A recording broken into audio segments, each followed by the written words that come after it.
బులెటిన్లో మరో breaking news చూస్తున్నాం. నెల్లూరు మనీ స్కామ్ పై రాజ్ న్యూస్ కథనాలకు పోలీసులు స్పందించారు.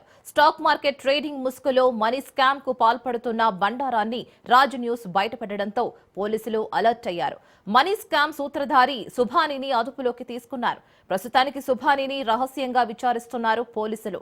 మరోవైపు అనంతార్థ అసోసియేట్స్ ఆఫీసులో విస్తుపోయే నిజాలు వెలుగులోకి వచ్చాయి. సుభాని వద్ద సుమారు 50 కోట్ల సామాన్యులు నగదు కూడా ఉన్నట్లు తెలుస్తోంది. అలాగే మనీ స్కామ్ లో పోలీసులకు ప్రమేయం ఉన్నట్లుగా కూడా ఆరోపణలు వెల్లువెత్తుతున్నాయి. ఓ కానిస్టేబుల్ 3 కోట్ల రూపాయలు పెట్టినట్లు అనుమానాలు వ్యక్తమవుతున్నాయి.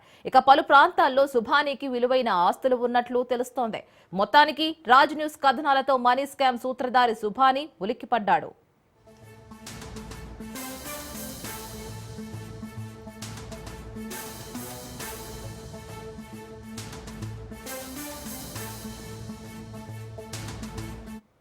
సో దీనిపై మరిన్ని అప్డేట్స్ అందించడానికి మా ప్రతినిధి చరిత్ కుమార్ ఫోన్ లో ఉన్నారు, లైన్ లో.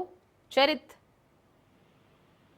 Thank you Rena. ఏదైతే నెల్లూరు జిల్లా కావలి పట్టణం ముసునూరు మర్రిచెట్టు గిరిజన కాలనీలో జరిగినటువంటి ట్రేడ్ మార్కెట్ ముసుగులో అయితే భారీ మనీ స్కామ్ అయితే బయటపడింది. దీని పట్ల ఒక్కసారిగా అంటే రాజ్ న్యూస్ దీని పట్ల దగ్గర పెద్ద ఎత్తున ఒక ఇన్వెస్టిగేషన్ చేసిందనే చెప్పాలి. అంటే దీంట్లో ఏం జరుగుతుంది, ఇంత పెద్ద ఎత్తున పెట్టుబడులు ప్రజలు ఎందుకు పెడుతున్నారు అనేటటువంటి లోతైన అధ్యయనం అయితే రాజ్ న్యూస్ చేసింది. అంటే దీంట్లో ఎవరెవరు ఇన్వాల్వ్మెంట్ ఉన్నారు, అసలు ఏంటి ఈ ప్యాటర్న్ ఏంటి అంటే ₹1,00,000కి 6,000 నుంచి 15,000 రూపాయల దాకా రిటర్న్స్ ఎలా వస్తున్నాయి దాని మీద క్షుణ్ణమైనటువంటి ఒక అధ్యయనం అయితే చేశాము. దీంట్లో మహబూబ్ సుబాన్ ఏదైతే ఉన్నాడో ఈయన 2022లో దీన్ని స్టార్ట్ చేశారు. దీంట్లో ₹1,00,000 తొలుతగా ₹1,00,000 పెట్టుబడి పెడితే 15,000 దాకా రిటర్న్స్ వచ్చారు. క్రమేణీ దాన్ని తగ్గించుకుంటూ ₹1,00,000 పెట్టుబడి పెడితే 6,000, 8,000, 9,000 రిటర్న్స్ ఇచ్చినటువంటి పరిస్థితి. అయితే దీంట్లో మరొక విస్తుపోయేటటువంటి అంటే నిర్గాంతపోయేటటువంటి నిజాలు ఏంటంటే పోలీసులు పెద్ద ఎత్తున దీంట్లో ఇన్వాల్వ్ అయినట్లు కూడా మనకు సమాచారం అందుతుంది.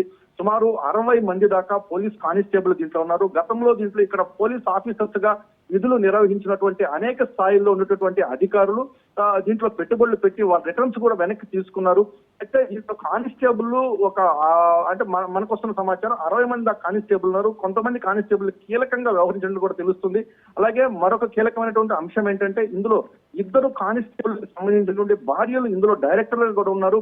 ఒక ఫరం ఏర్పాటు చేశాడు అనంతార్థ అసోసియేట్స్ పేరుతో. ఈ ఫరం అంతా కూడా పూర్తిగా దీంట్లో అరుంధతిలు, హరిజనులు, గిరిజనులు ఇందులో ఇన్వాల్వ్ చేశాడు. అయితే ఇదంతా రాజ్ న్యూస్ కథనానికి స్పందించినటువంటి పోలీస్ శాఖ మహబూబ్ ను రహస్యంగా విచారణ అయితే చేపడుతున్నారు. మహబూబ్ ను అదుపులోకి తీసుకున్నారు. మహబూబ్ వద్ద 50 కోట్ల రూపాయలకు మేర ఇతను దండుకున్నట్టుగా తెలుస్తుంది. అయితే ఇందులో మరొక కీలకమైనటువంటి విషయం, అనేక ప్రాంతాల్లో మహబూబ్ సుబాని ఆస్తులు కొన్నట్టు కూడా మనకి సమాచారం అయితే అందుతుంది. అయితే పూర్తి సమాచారం అయితే ఇంకా బయటికి రానటువంటి పరిస్థితి అయితే ఉందని చెప్పాలి.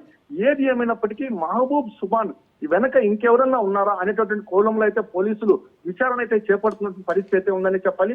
అయితే ఇంత పెద్ద మేర అంటే మహబూబ్ సుబాన్ కొన్ని అకౌంట్లలో ఒక అకౌంట్ లో 3 కోట్లు, మరొక అకౌంట్ లో కొంత నగదు ఉన్నట్లుగా తెలుస్తుంది. అయితే ఒక కానిస్టేబుల్ గా విధులు నిర్వహించే అత్యంత సాధారణ చిరు ఉద్యోగి 3 కోట్ల రూపాయల మేర ఇందులో పెట్టుబడులు పెట్టాడంటే ఎంత మేర ఇది ప్రజల్లోకి ఇంపాక్ట్ అయిందనేది మనకు తెలుస్తుంది. అయితే మరొక కీలకమైనటువంటి అంశం ఏంటంటే ఇక్కడ నెల్లూరు జిల్లాలో ఇప్పుడు వరి సాగులోకి వచ్చింది, వరి కటింగ్ లోకి రాబోతుంది. ఇదంతా రైతులకు డబ్బులు వచ్చేటటువంటి సమయం.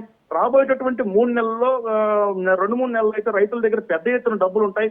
ఈ డబ్బులన్నింటినీ కూడా ఒక వసూలు చేసి పూర్తిగా ఒక 500 కోట్ల మేర దండుకొని ఒక్కసారి దీన్ని ఎత్తేసేటటువంటి ఆలోచన అయితే నిర్వాహకులు ఉన్నట్లు కూడా విశ్వసనీయ సమాచారం అయితే అందుతుంది. రాజ్ న్యూస్ కథనంతో అయితే ఒక్కసారిగా కూడా కావలి మేల్కొనింది. కోట్ల రూపాయల ప్రజా ధనాన్ని ఇప్పటికైనా సరే అంటే పోలీసులు అప్రమత్తమయ్యారు. ఇప్పుడు దాకా 50 కోట్ల మేర సామాన్యులు అయితే నష్టపోయారు. దీనికి పరిష్కారం ఏంటంటూ కూడా కొంత సమ్ముతుంది. అయితే దీంట్లో మరొక కీలకమైన విషయం ఏదైతే జరిగినటువంటి నష్టంపై అయితే మాత్రం సమగ్రమైనటువంటి విచారణ జరగాలి, సామాన్యుడికి న్యాయం జరగాలనేటువంటి దీనైతే రాజ్ న్యూస్ గొంతుకనైతే వినిపిస్తున్న పరిస్థితి అయితే ఉందని చెప్పాలి. అయితే ఇక్కడ మరొక కీలకమైన అంశం ఏంటంటే పూర్తిగా ఇంత పెద్ద కాన్స్పరెన్సీ జరుగుతుంటే ఎందుకు పోలీస్ శాఖ నెమ్మదితో నీరెత్తినట్లు వ్యవహరిస్తుందంటూ కూడా ఒక అనుమానాలు వ్యక్తమవుతున్నాయి. ఇప్పటికైనా సరే పోలీసులు దీంట్లో ఇన్వాల్వ్ అయి మహమ్మద్ సుబాన్ని విచారణ చేపట్టి జరిగేటటువంటి నష్టాన్ని అరికట్టాలని, జరగబోయేటటువంటి నష్టాన్ని నియంత్రించినటువంటి రాజ్ న్యూస్ కి అయితే మాత్రం ప్రజలు ధన్యవాదాలు తెలియజేస్తున్నారు.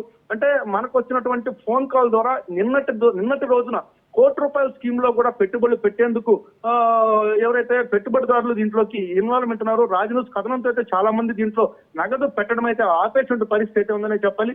ఏది ఏమైనప్పటికీ ఈ మహమ్మద్ సుబాన్ దగ్గర ఉన్నటువంటి ఆస్తులు లోంచి ఎలా రికవరీ జరగాలి, ప్రజలకు న్యాయం ఎనగా జరగాలని మాత్రం ఖచ్చితంగా దీని పట్ల ఒక సమగ్రమైన విచారణ జరగడంతో పాటు ప్రజలకి ఏదైతే సామాన్యుడు ఇందులో పెట్టుబడి పెట్టాడో దీనికి మాత్రం సామాన్యుడు పెట్టుబడి వెనక్కి తెచ్చేందుకైతే పోలీసులు దీనిపై కృషి చేయాలంటూ కూడా కోరుకున్న పరిస్థితి అయితే ఉందని చెప్పాలి. రీనా.